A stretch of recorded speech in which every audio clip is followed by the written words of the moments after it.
欢迎收看乔遇师傅2.0，我是 Jordan。这一集的来宾呢是一位中加混血儿，小的时候是在香港长大。那他以前是香港甲裔劲旅南华以及湾区翼龙的控球后卫 Glen Yang。What's up, man? Oh, what's up? 大家好，大家好。Oh, you speak Mandarin? 一点点。OK, cool. 那 Glen 呢？之前他是代表这个湾区翼龙参加了这个 PBA 菲律宾 PBA 的 Commissioner Cup， 还有这个东超联赛，而且他的表现是非常不错的。那现在呢 ，Glen 他就将再一次冲出亚洲，他会去挑战这个加拿大精英篮球联赛 CEBL。他与这个 CEBL 的新成立的球队 Winnipeg CEBL 呢签了合约。Glen 他将成为这个 CEBL 史上第一位亚洲长大的球员。First question, how did you get started playing basketball? I mean, what inspired you to pursue a career in basketball? Yeah, so it's a funny story because none of my family play basketball actually. I'm the only one. And so it kind of happened just very naturally. Around the age of 10, I started getting very obsessed with it. I had a really good coach. Started me in basketball. His name is Lapong. Prior to that, I was, into a lot of other things, especially video games, like a lot of kids. But basketball kind of pulled me out of that, and then I became obsessed. So age 10, started playing in outdoor courts in Hong Kong, where I lived, and then slowly just playing more and more and more. Got obsessed with it, and just haven't looked back since then. Well, okay. Actually, Coach Lab, he approached me like way back in 2020. Okay, yeah. Because he was asking me about the ABL, whether the ABL will resume or not. Because he said maybe you're interested in playing in the ABL, but we were not sure at that time because of the pandemic. Now you're gonna play in CEBL. It will start in 24th May, right? Yeah, so it starts. I think our first game is the 27th. So. I'm driving there a week from now. So the team started practicing already. So we start next week. We start next week. Yeah, that's like our training camp. We get like 12-day training camp, something like that. So it's pretty quick, and then it's really just a 2-month season. A lot of games. So yeah, it should be good. I'm excited, man. Okay. But that's funny about Lab. I didn't know you guys connected before. He's always reaching out and connecting with people, so that's cool to know. I follow his Instagram and Facebook. I watch his training and some of your video as well when you join his training, right? Oh yeah. He's a hardcore coach. Oh my God, training never stops. So yep. We've done some pretty insane training sessions through the years. Yeah, when I watch his video, I can feel that he's a very hardcore coach. His body shape is is in good shape. Wow. Oh yeah, he's like 45 years old and he looks like he's 25. And it's not for everyone too. His training is. But you made through. You make it through. You make it through. You make it through, right? It makes you stronger. So. You are breaking new ground as the first player grew up in Asia to play in CEBL, right? And how does it feel to be a trailblazer? And what impact do you hope to have on other young players? I mean, yeah, I didn't really even think about that until after I signed, and some people mentioned it to me that I was kind of the first player that spent time in Asia, grew up in Asia to play in this league. It is a newer league, but it's pretty high level. So there's some NBA G League guys, some NBA guys even, high level Europe pros. So I'll probably be one of the only Asian players, if not the only Asian player playing. So I mean, it means a lot, right? Like hopefully kids, not only in Canada and the US, but kids back in Asia can see that and see that there's opportunities outside of Asia that they can even strive for that's higher than just their local league, Hong Kong league or Malaysian league, like they can do big things if they really put their nose down and grind for it. So it's exciting and it's an honor. So I think anytime you go out and play as an Asian player or underrepresented player, playing for more than yourself. So it's exciting for sure. Show them we can hoop a little bit, you know. Yeah. I have a friend over there, Coach Kyle Julius of the Vancouver Bandits. Yep.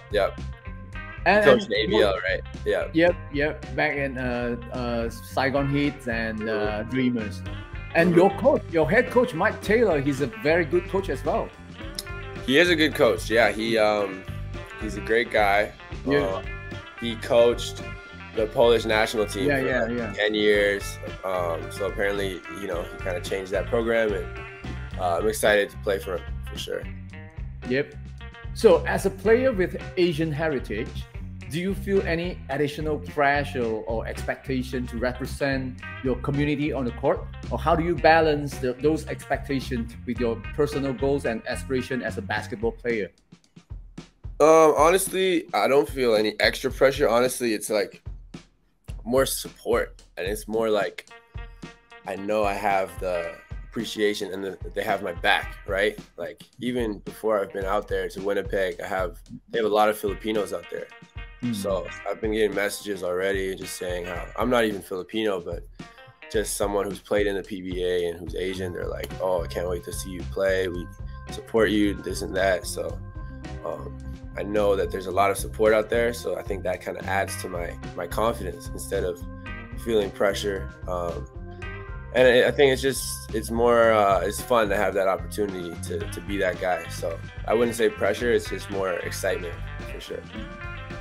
Talking about the Filipino fans, right? I mean, if you are good, they will respect you. So, I mean, I bet you have won a lot of fans during your time in the PBA. Filipino fans are some of the best.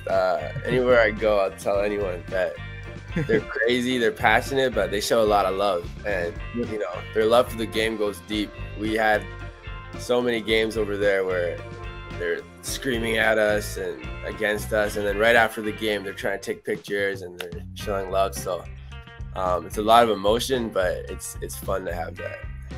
But tell us the experience when you play like in the PBA Commissioner Cups finals, right? It's a 7-game series. Series, right? Yeah, and the stadium, the arena is full house, right? Full house. So, what was the experience? I mean, so for those who are familiar with the scene, there's a couple very popular teams in the Philippines. Some include, Talk and Text, San Miguel Beermen are very popular, but there's one team in particular called Ginebra Gin Kings, who are kind of like the Lakers and the Celtics put in one, Like all the older fans love them, the younger fans love them, the whole country loves them. So they by far had the most fans. Every time we played them, it was thousands of Filipino fans came to the games.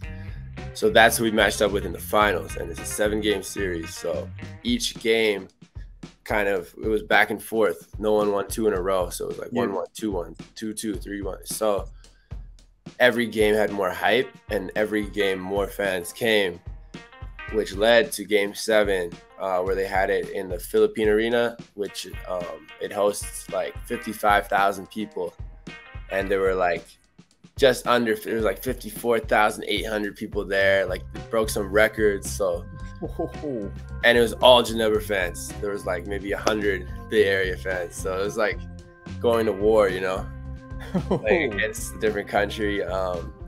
But it was a lot of fun. Obviously, we lost that game. We wish we could have played better, but hopefully we can get back to that stage. You have played for several different coaches throughout your career. And how have they influenced your games and helped you develop as a player? Yeah, I've played for many great coaches. Honestly, I feel very lucky. I guess I could start with Coach Lap. He never coached me really as a team coach, but more individually. I really wouldn't be here today without him. as we said, he's a little bit crazy, but he instilled those kind of winning development habits like that I had to do every day to get better, especially being a kid from Hong Kong. So Coach Lap would be one. Then I guess, you know, my high school and university coach here in Calgary both played very important parts. They gave me a lot of opportunity to showcase my talents. So these years here were also very important. And then my South China head coach a few years ago, his name was Menser, Bosnian national team coach. A little bit, you know, I think every great head coach has a little bit something in there up there. That's good, right? But that's what makes them great, though. So he was also awesome. We spent all of COVID with him, and I don't know if how familiar you were, but with the Hong Kong League at the time, it kind of kept getting suspended. So all we did was practice for like 2 years. Same group of guys, same court. Every, you know, 5-6 times a week, just practice. So it's, for any coach, that's an insane, impossible task. But he kept it fresh, he kept it new.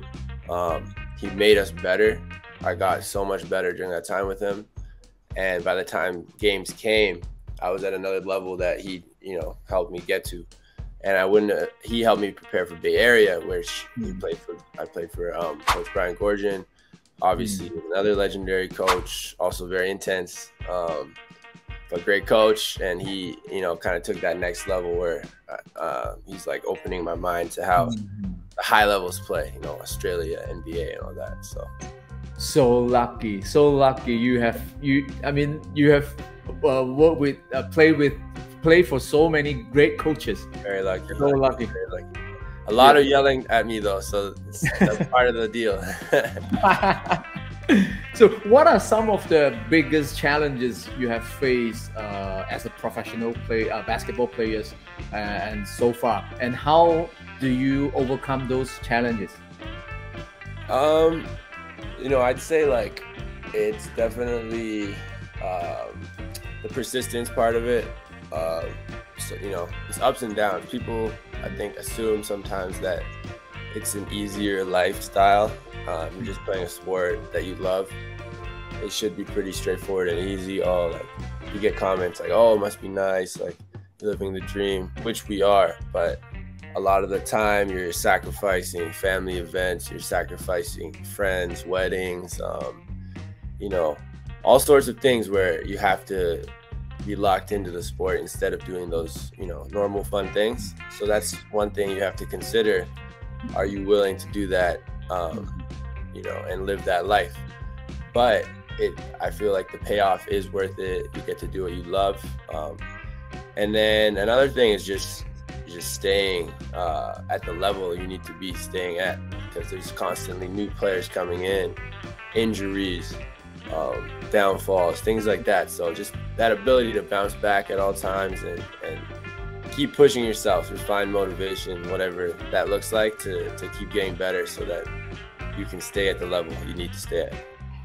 Well, that needs a lot of discipline.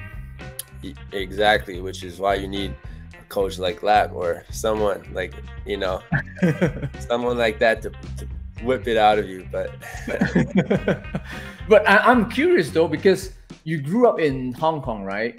Yeah. I mean, Hong Kong is not I mean, even though the basketball scene there, I mean, they love basketball. They have a 甲一 the semi-professional league, but it's not a great environment like for players, for young kids to dream of being a professional basketball player. So how do you, I mean, you have to go outside of Hong Kong to succeed, right? I mean, yeah, it's really, you said it, like it's not a great environment for younger kids. It's getting better. It's better than it was, but it's still not where it needs to be by far. You really have to go out of your comfort zone, and especially when you're there, find ways to push yourself. Like Lap would bring me, he was playing in the semi-pro league at the time for a team called Yuk Phai, and he would bring me to those practices as a 12, 13, 14-year-old kid. you know, I'd have to play against adults. I go to the street courts. I'm sure in Malaysia they have a similar scene where, you know, the street courts are popping. A lot of players go there. So I was going there as a kid, getting pushed around, playing with men. But those kind of things I think are kind of getting lost now, and kids are just staying within themselves and just training with their friends or kids of their age. So I think in Hong Kong or other smaller Asian countries, like, you have to do that, play with older players. And then I was also going to Canada during the summer. Obviously I was, you know, blessed to have that opportunity because I had family here, whatever, but find ways, you know, it might not be Canada, but maybe it's China, or it's, you know, Philippines, like Taiwan, like some of these bigger countries. Just, you know, find ways to go there maybe just once and just see how the level is there. But I think Hong Kong specifically, it starts at the top. So I think the league has to be a lot better first so that kids can see, this is what I want to do. So teams like Eastern and Bay Area, I think, are good for that. So hopefully it keeps growing.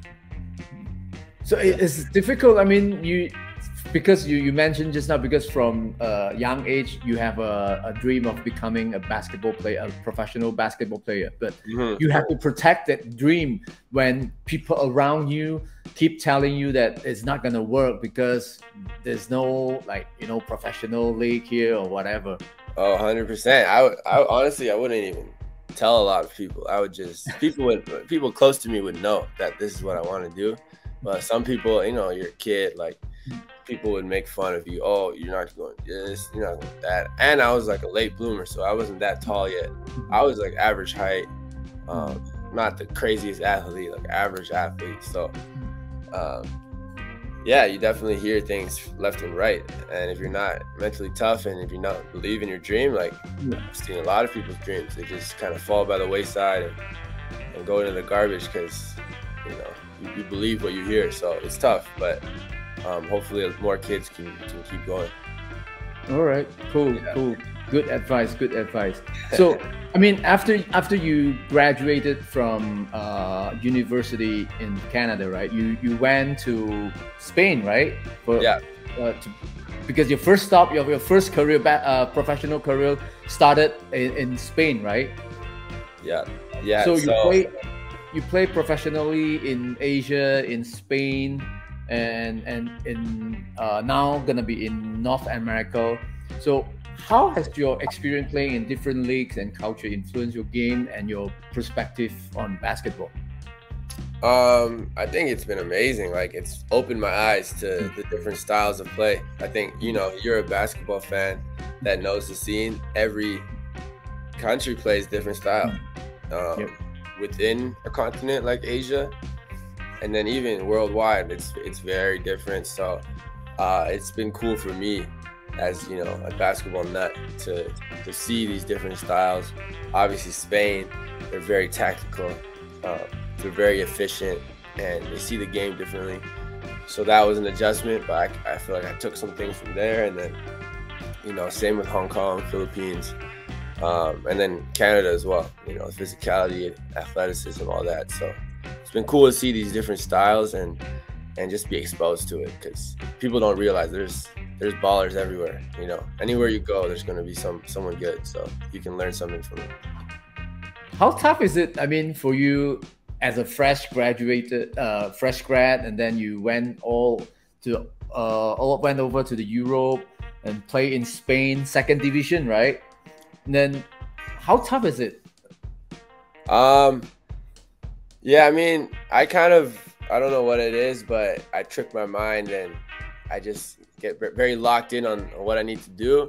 So I don't really focus on, I'm a new guy, or, you know, this new tough situation. Like, I just keep it very, you know, focused on basketball. But the basketball aspect of it was tough to go to, for sure. The first time I went to Spain, it was because the protests were going on in Hong Kong.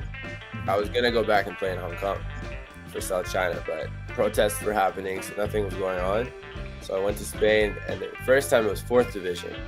So much lower division. You know, the facilities weren't great. You know, food was good, but you know, it was a smaller place. So a lot of adjustments in terms of lifestyle. I remember our court, we had a game and the court broke during the game. Whoa. So we had to switch arenas at halftime because the gym, literally the wood was too old and it snapped. So there's little things like that. And then I went back a second time because of COVID. And then that was second division, which was like very high level, and another adjustment basketball wise. But in terms of life, it's like I enjoy those experiences. So I kind of find it fun to feel out a new situation. I can feel that. I can see that. I mean, you enjoy life. You enjoy life. I can feel that. For me, I think you are very disciplined players because I saw your videos and stuff like that. So can you share with us what's your daily routine be like as a professional basketball player? Yeah, for sure. I try to stay disciplined. Sometimes it's hard, but I mean, you can take a day like this, for example. I guess there's an off-season day and then an in-season day would be very different. Off-season, usually, you know, I try to get up pretty early, maybe 8 a.m., 8:30, whatever. And I'll usually have either like a weightlifting session. So today, probably hour and a half weightlifting session with my trainer. I have physio, so I'll go in to my 30 minutes, you know, get what I need to do. And then I'll have an on-court session, probably another hour or hour and a half, where I'm working on, you know, a skill, shooting, dribbling, pick and roll, whatever. That's usually my morning or afternoon. And then a rest, eat, whatever, chill.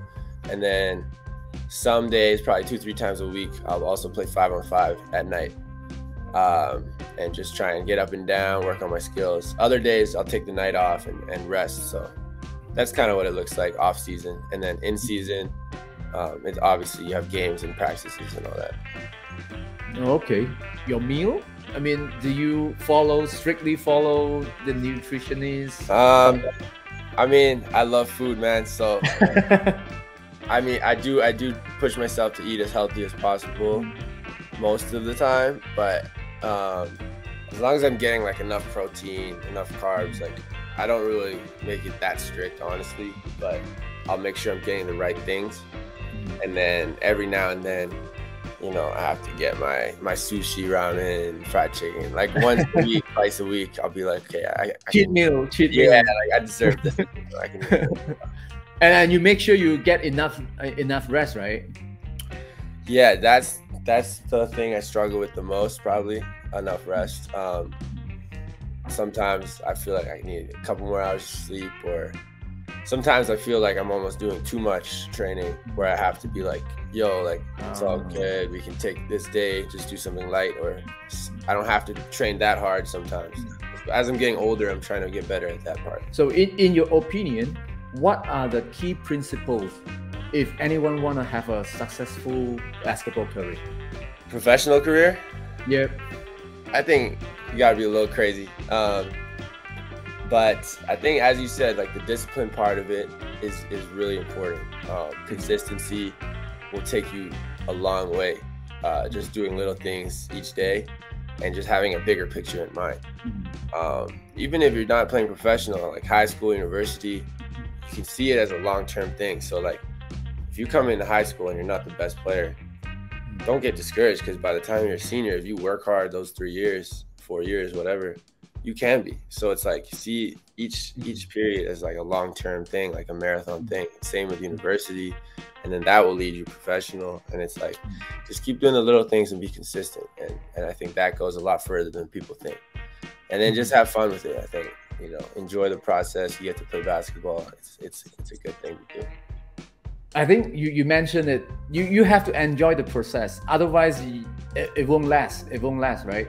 Oh, 100%. If you don't enjoy it, you'll get lost in the sauce. You know, like it's got to be fun. It has to be fun. Otherwise, it becomes something that could tear you apart. Something that you don't enjoy, which is no one wants that to happen. It's a sport. It's fun. Sometimes there's ups and downs, but enjoy it. All right. Okay. So, and what are your goals for the future? both in terms of your basketball career and your personal life. I mean, where do you see yourself in maybe 5 years, 10 years, and what do you hope to achieve? Yeah, I mean, 5 years from now, how old am I now? 26. So yeah, I'll be like hopefully still pretty healthy, 30, 31 years old. Hopefully I'm at that point. I want to be like Steve Nash, where his best years was when he was like 32. You know, he got MVP when he was like 32. So hopefully I'm in my prime still, playing at a good level. And off the court, I'm trying to do a little more business-wise, starting like academies and teaching basketball. And hopefully I have I really want a basketball facility. Yeah, the basketball facility would be cool. So hopefully in the next 5-10 years, that's also going on. But then, yeah, like hopefully family, all that stuff slowly starts to happen as well down the line. So, okay, cool. Actually, what's your favorite pastime? What do you do during your downtime? Yeah, I mean, I like to play NBA 2K, FIFA,